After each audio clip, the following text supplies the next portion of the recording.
नमस्कार दोस्तों, मैं अंकुर उपाध्याय स्वागत करता हूं आप सभी का एक बार फिर से अपनी नई वीडियो में। दोस्तों, टोटल 4 स्टॉक्स के बारे में आप सभी के साथ डिस्कशन करना है। 2 दमदार नतीजे लग रहे हैं और 2 स्टॉक्स जो लगातार खबरों में ही रहते हैं। एक है वोडाफोन आइडिया और दूसरा जिसके बारे में आप सभी के साथ बात करूंगा वो है सुजलॉन एनर्जी। नंबर्स आए थे इसके, ओपन मार्केट में आए थे कल और नंबर बड़े कमाल के थे। उसके बाद ये स्टॉक सबके रडार पे दोबारा से आ गया। वॉल्यूम्स कल काफी हैवी ट्रेड करते हुए दिखे हैं इस स्टॉक में, सुजलॉन एनर्जी की बात करूं तो। और वॉल्यूम्स के साथ साथ इस स्टॉक में डिलीवरी परसेंटेज भी ठीक ही कहूंगा मैं, ये तो दमदार तो नहीं कहूंगा लेकिन हाँ ठीक जरूर कहूंगा। एक एक करके डिटेल शेयर करता हूं। सबसे पहले रिजल्ट्स के साथ शुरुआत करना चाहूंगा। 2 ऐसी कंपनी जिनके नंबर्स मुझे काफी अच्छे लग रहे हैं पर्सनल लेवल पे।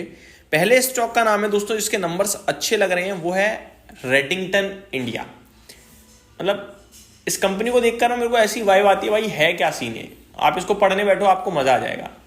परफॉर्मेंस देखो मिलती नहीं है, मतलब टोटली डिफरेंट केस है। मैं काफी बार डिस्कस भी कर चुका हूं इन्वेस्टमेंट के लिए 160 पे 165 पे।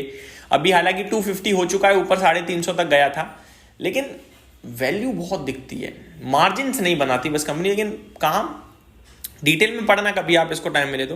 पहले मैं रिजल्ट्स बताता हूं। 293 करोड़ के सामने 388 करोड़ का प्रॉफिट पोस्ट करा है, जो कि काफी अच्छा है। रेवेन्यू 2500 करोड़ के सामने 2900 करोड़ पे आया है, ये भी अच्छा है।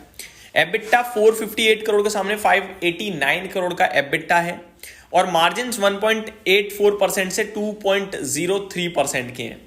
मैं सिर्फ आपको इतना बताना चाहूंगा, इस कंपनी का टोटल मार्केट कैप 19,500 करोड़ का है। टोटल मार्केट कैप 19,500 करोड़ का है और कंपनी का एक सिंगल क्वार्टर का रेवेन्यू 2900 करोड़ का है। यानी जो मार्केट कैप है ना उसका 1/5 तो सिंगल क्वार्टर में आ गया, यानी 5 क्वार्टर इक्वल्स टू आप कह सकते हो कंपनी का टोटल मार्केट कैप। तो इनफैक्ट 6 क्वार्टर कह सकते हो, 5 तो नहीं कहूंगा। और मैं आपको ये भी बता दूं, टोटल फाइनेंशियल ईयर की कंपनी के जो रेवेन्यूज है ना वो काफी हाई है। तो ये कंपनी में वैल्यू दिखती है, वैल्यूएशन टर्म्स में हमेशा सस्ता रहा है। प्रॉब्लम यही है अभी कब तक और सस्ता रहेगा देखने वाली बात है। मैं आपको बताना चाहूंगा कंपनी की टोटल सेल्स जो है ना एक वित्त वर्ष की, वो करीब, माफ कीजिएगा दोस्तों, 2900 करोड़ का रेवेन्यू नहीं है, 29,000 करोड़ का रेवेन्यू है। ठीक है जी, 29,000 करोड़ का रेवेन्यू कंपनी ने पोस्ट करा है। मैंने 2900 करोड़ आपको बताया, बट यहाँ पे आई थिंक गलत दिखा रहे हैं, कुछ तो डिफरेंट आ रहा है। क्योंकि यहाँ मैं देख पा रहा हूँ 2500 करोड़ ही दिख रहा है वहाँ पे और यहाँ 2900 करोड़ दिख रहा है, तो कुछ तो डिफरेंस है आई थिंक। क्योंकि सेल्स में देख पा रहा हूँ कंपनी की काफ़ी हाई दिख रही है कंसोलिडेटेड बेसिस पे। बट ठीक है, कंपनी के पास काफ़ी पोटेंशियल है ऐसा आपको दिखेगा, बट कंपनी स्ट्रॉन्ग परफॉर्म नहीं कर पाती है बिकॉज ऑफ मार्जिन्स। आगे मैं आप सभी के साथ बात करूँ दोस्तों, दूसरा स्टॉक है अवंती फीड्स। ये भी मैं काफी बार डिस्कस कर चुका हूँ सी फूड से रिलेटेड, लेकिन इसमें मेरा एक जो टच पॉइंट रहता है वो रहता है यूएस ट्रेड डील। एक बार यूएस और इंडिया की ट्रेड डील आ गई ना तो ये कमाल करेगा शेयर, लेकिन जब तक नहीं आ रही तब तक तो नहीं कर पा रहा है उतना। लेकिन नंबर कंपनी ने अच्छे पोस्ट करे हैं। 113 करोड़ से प्रॉफिट 153 करोड़ पे आया है। रेवेन्यू 1353 करोड़ से 1600 करोड़ पे आया है। एबिटा 135 करोड़ से 194 करोड़ पे आता हुआ दिखा है और मार्जिन 10% से 12% पे आए हैं। तो ये 2 स्टॉक्स के नंबर्स मेरे को काफी अच्छे लगे, जहां पे मुझे लगता है कि डेफिनेटली एक पॉजिटिव एक्शन देखने को मिलना चाहिए पॉजिटिव नंबर्स के बाद। आगे बढ़ता हूं दोस्तों तीसरे स्टॉक की तरफ, सुजलॉन एनर्जी। इस कंपनी में कल के सेशन में 31.7 करोड़ शेयर्स ट्रेड हुए और डिलीवरी परसेंटेज मिली है मुझे 27.34% की। अब मैं आपको बताना चाहूंगा 30 दिन का एवरेज वॉल्यूम है 7.5 करोड़ शेयर्स का और डिलीवरी परसेंटेज है 3 करोड़ शेयर्स की। तो जो 44% की डिलीवरी थी वो कल 27% की रह गई है। तो डिलीवरी हल्की कम है, बट जब बड़े वॉल्यूम्स ट्रेड होते हैं तो डिलीवरी ऑटोमेटिकली थोड़ी कम हो ही जाती है।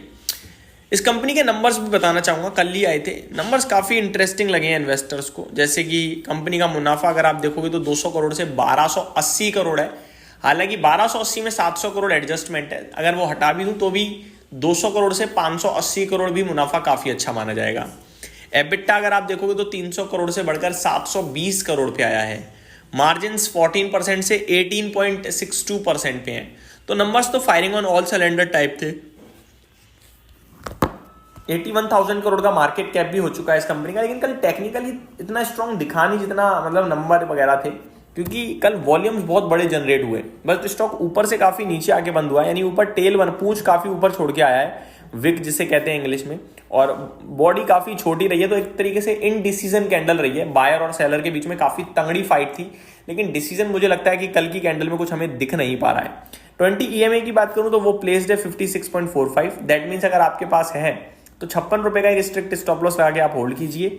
और मेरे को लगता है कि अगर स्टॉक चलना शुरू हुआ और ये जो लेवल कल हमें देखने को मिले हैं हाईज, कल की मैं बात करूं अगर, तो कल का हाई एग्जैक्टली मैं आपको शेयर करना चाहूँगा, वही रेजिस्टेंस है। आप ये मान लीजिए कल का हाई क्या था, 61.3 का, यही रेजिस्टेंस है, क्योंकि मैं देख पा रहा हूँ इसने यहीं का टॉप बनाया था 22 सितंबर को और फिर गिर गया था शेयर।